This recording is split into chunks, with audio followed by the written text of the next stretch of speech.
Dobrý deň, milí priatelia, moje meno je Andrea Molnárová a som autorka kreatívneho e-shopu darčekyinak.com. Dnes by som vám v tejto časti rada ukázala, ako si zabaliť celkom netradične darček.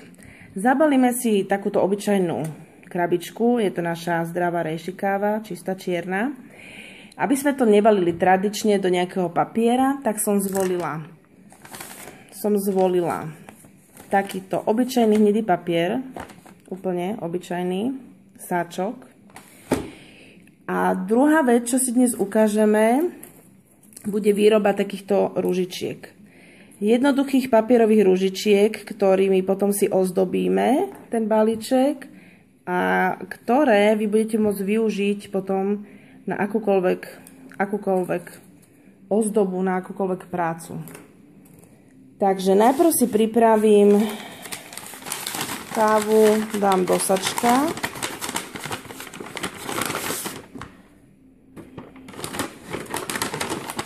Normálne takto, že šup. Takto. Hej. Takto si to zložím. Takto. Mám takýto balíček. Použijem našu pásku z minulé, keď sme vyrábali pohľadnice. Nepotrebujem lepidlo, ale keď ju tam dám, tak mi to bude držať zatvorené. Takže takto. Hej.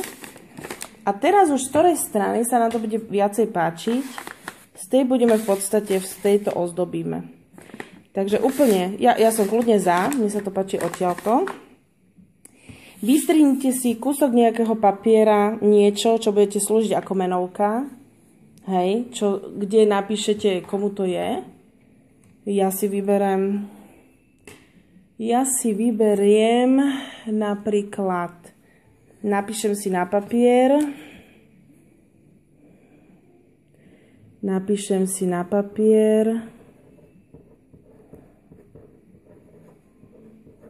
takúto menovku,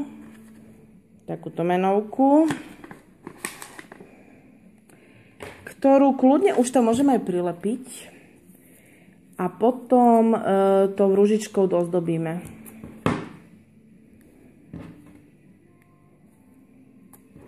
Ružičkou potom dozdobíme, takže naša obľúbená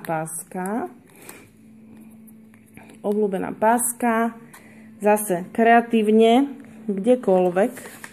Ja som sa rozhodla, že takto. A teraz chcem ešte, aby to nebolo úplne, že nič tam nemáme.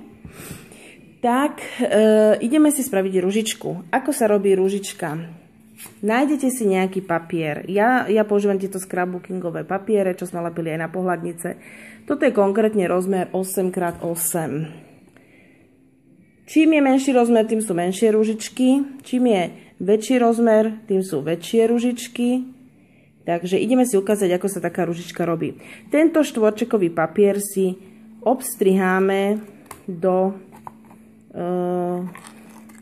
okrúhleho tvaru. Upozorňujem, že nemusíte vôbec pri tom používať nejaké, akože musí to byť presne. Proste, jak sa mi podarí, tak strihám. Teraz si z toho vystrihnem špirálovitý papier. Takéhoto slimáka v jednom kuse strihám. V jednom kuse. Tiež je to úplne jedno, menej, viac, proste, jak mi to ide. Žiadne šablóny, nič nepoužívam. Proste strihám. Strihám. Toto je výborná činnosť inak pri večer, keď niekto pozeráte nejaké seriály a filmy a podobne. Tak toto sú veci vlastne, pri ktorých potom môžeme točiť.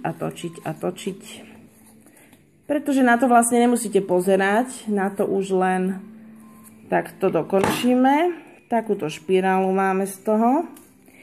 Zoberieme si to. Toto si troška zastrihnem.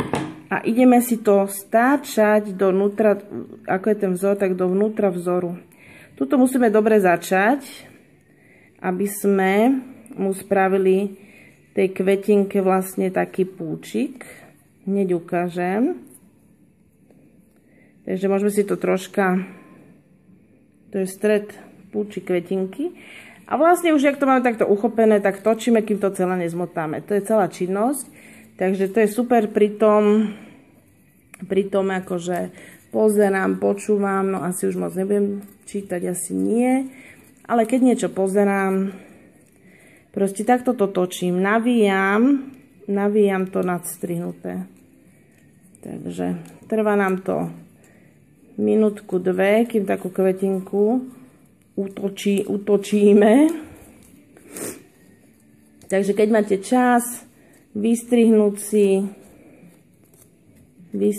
si a potočiť kvetinky a potom už človek ako keby našiel, keď potrebuje na nejaký darček, na niečo. Teraz toto je celá kvetinka, ktorú keď vy položíte, tak sa vám takto rozprestre.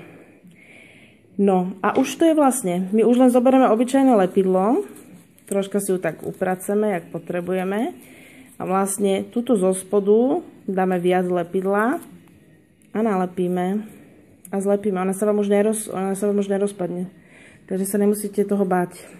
Lepidla dáme viac, úplne viac a troška ju upraceme si a podržíme. Chvíľu držíme, chvíľočku, ak by nešlo lepiť,